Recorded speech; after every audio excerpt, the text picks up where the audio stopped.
I don't know if there's anyone who has scored their 1,000th career point and won a national title on the same day. What was that like for you? Wait, I did? Her 1,000th career point? Yeah. What? I don't think I did that. Hold on, you're not today years old finding out that you scored your 1,000th career point and you won the title on the same day. Oh my God.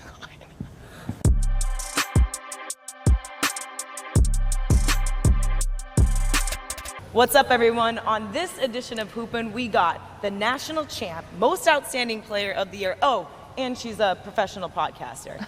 Guys, this is Hoopin with Azzi Fudd. Hoopin.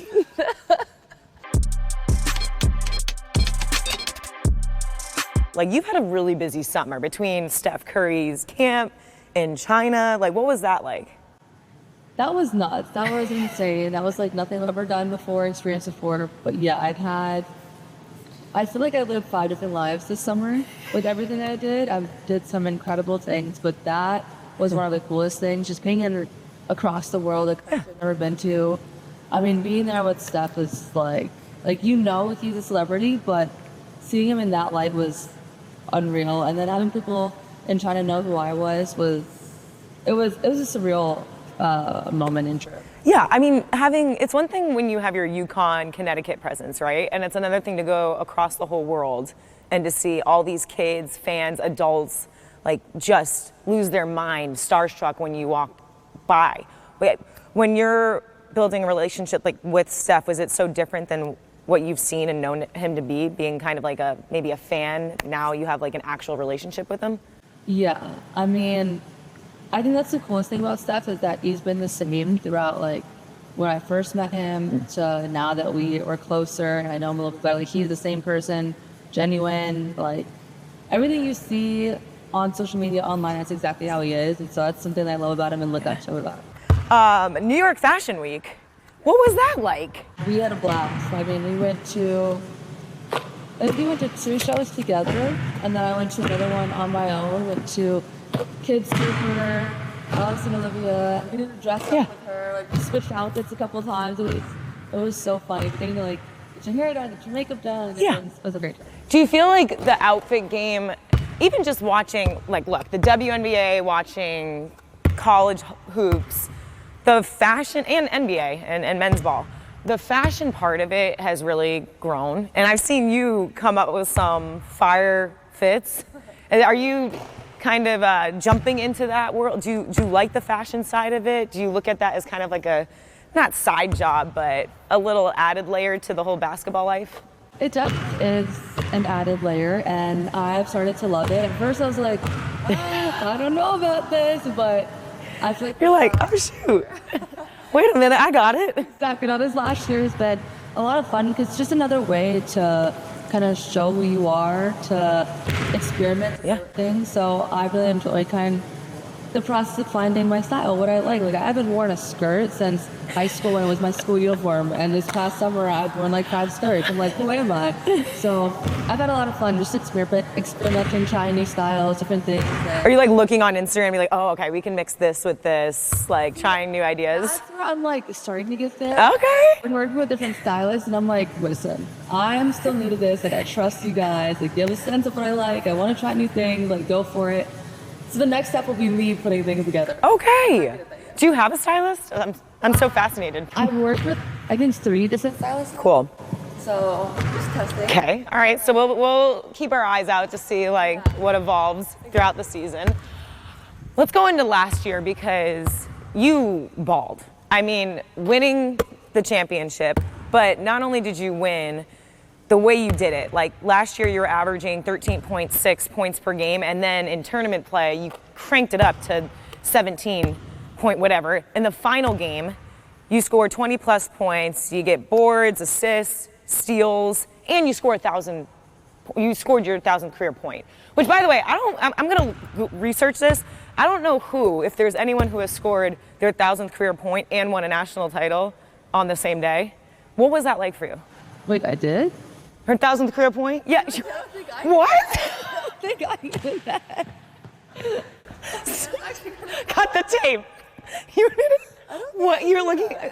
That is hilarious. Dude, you looked at me crazy. I'm like, no, What? It was like, you started with that. I don't think there's been, I was like, where's she? No, you, hold on, you're not today years old finding out that you scored your 1,000th career point and you won the title on the same day. Oh my God. Okay. Breaking news! As you're going into next season, yes, you did. Congratulations. Thank you so much. Yeah, well, I wish we could throw, yeah. I know you've done a lot of things, but yes, you've done that. And I'm glad I could break the news to you.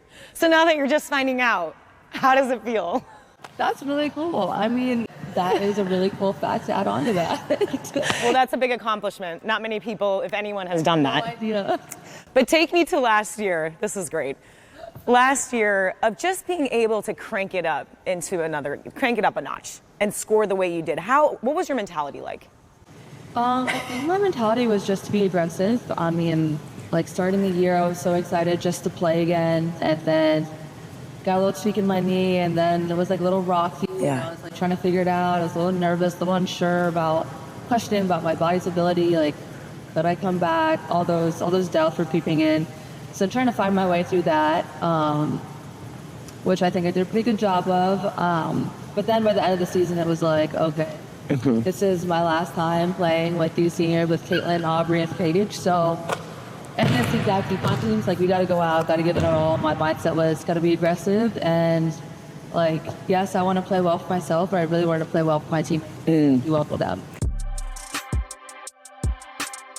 You just mentioned, 3 of your former teammates moving on and you coming back for another year. What was the decision and making into that process of you saying, hey, I'm going to return here to UConn?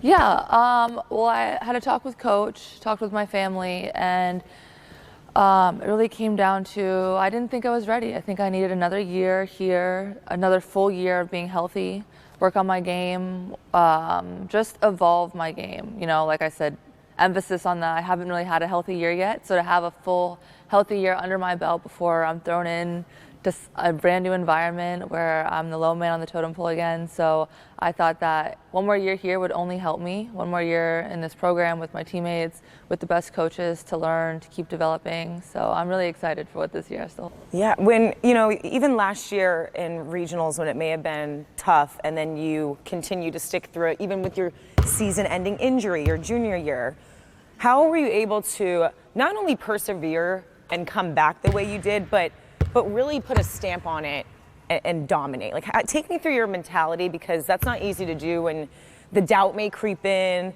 You have the injury, you have a whole year and season of rehabbing, and then have to return and ball out. But mentally, take me through what that journey was like, because it must have been up and down. It definitely was. My junior year was a year, and I don't think I would have gotten through it if it wasn't for my teammates, like having my best friend by my side every single day. Anyone who's gone through any injury knows how tough it is just to be, in this environment every single day, not being able to do what you love, having to watch people do it and help people to help them. Especially that year, there was like 6 people healthy playing. So I think it was like 6 of us on the bench. Yeah. It was something crazy, and like we were all just in pain.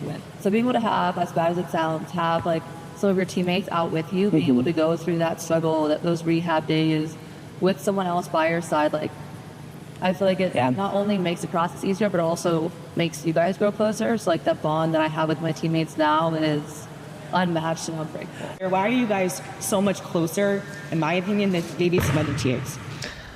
I definitely think that plays a part, just everything. We used to joke that, like, a lot of those people are gone now. We used to joke that a lot of us were trauma bonded with all of our injuries. Like, that's a real thing. But I feel like it's just like the stuff you go through in practice. Like, you can either like break apart or come together when coach challenges you, when it's getting tough in the season and like things are just getting hard. You can either come together or pull away, and every single year we come together, and it's like we live together, we hang out together even when we're not forced to, and it's not like mandatory team bonding and this and that. Like, we're always together, and I really don't know why or how, but like we are so lucky, because like you said, not every program is as close as we are, and so it really is a blessing to truly love your teammates like we do. All right, give me a good Gino story. Like, we A good Gino story. Yeah, I need a good Gino story. Has he adapted to the whole social media TikTok world? Because it's one thing to like be a coach and coach you young women on the court, be a hardo like he is and a winning coach like he is, but then to kind of go along the ride with the social media aspect, which you guys love and thrive in. How does he adjust with that? Does he go dad mode on you guys, or? He's not really on it. He doesn't see much. He like knows what TikTok is. He doesn't go on it, doesn't see him. KK showed him an edit that someone made of him the other day, and he was like dying laughing. He was like, one of my buddies says that he got TikTok and can't stop watching it. And if I was on TikTok and I saw videos of myself, I also wouldn't be able to stop watching. I'm like, oh my gosh. But I think I would love to get him in a TikTok. I don't know if that's ever gonna happen. I don't know if I'm even gonna like attempt to ask, but I also think he'd say no. I mean, you know what? We got it on video, so maybe we'll see if we can manifest that. Okay, maybe. Real quick about your family. Yeah. Like your parents being professional basketball players. You even being named after gold medalists, and the brothers that you grew up. What was your family's role in your life with basketball? Oh, I mean, without my family, I don't know if I would have. I definitely wouldn't be here, but I don't even know if I would have picked up a basketball. I mean, like, I grew up in a gym. I was passed around from parent to parent at tournaments, like, watch her. And then it was, okay, I'm doing the stats. I'm doing the stats for the game.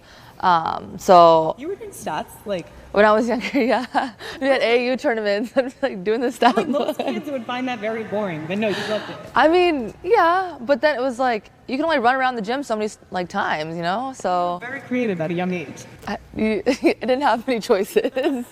But no, yeah, so between like my parents being my coaches, teaching me everything I know, and then my brothers being my rebounders and passers growing up, like I would not be where I am without them. What was the competitive nature like? Where you're, I mean, most families are competitive. Like, you know how to leave it off on the court or off. Mm-hmm. Would they just tick you off the point, you know, the only girl too? Or did you feel like you had to kind of fight your way through family and making sure that you're like, hey, I belong here too, guys? I wouldn't say fight my way through, but everything we do, everything is competitive. Like, my parents know that when we do, whether it's a board game to like literally anything, they have to be on the same team or else they'll argue all day.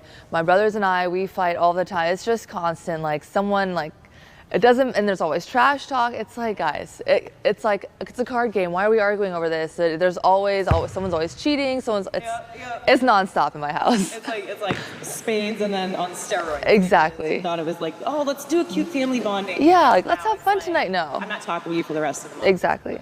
Exactly. Lastly, just going into this year, stepping into that leadership role, like, and you already have, but to a whole nother degree when you're returning. What do you want to see from yourself going into this year? What challenges are you putting on yourself to say, hey, I want to accomplish? Yeah, I mean, I think there's a lot in the leadership department. It doesn't come too naturally for me, so this is going to be a really big year of growth for me. So I'm really excited just for how I'm going to handle that and grow from it. But I think like using my voice, being vocal, like getting a lot closer with all the coaches. Like, I know what they want, but like making sure I'm living up to those expectations for them, for my teammates. So I'm really excited for what this year has. Oh, so anything that someone does not know about you? You have the Fudd around and find out. Did you create that name? No, it was actually a family in Connecticut. They were making posters, I think, for when I was coming back. And yeah, no, they made some really creative stuff, and that one just stuck. Have you ever heard of that? No. That was really good. It was really good. And look, now it's your brand. Exactly. This podcaster, Fudd around and find out. Fudd around and find out. You'll be tuning in, because you'll be doing that maybe throughout the season? Yeah, I will. Yeah. Hey, just coming up to our jobs. Way to go. No, thanks so much. Appreciate your time. Thank you for having me. Of course.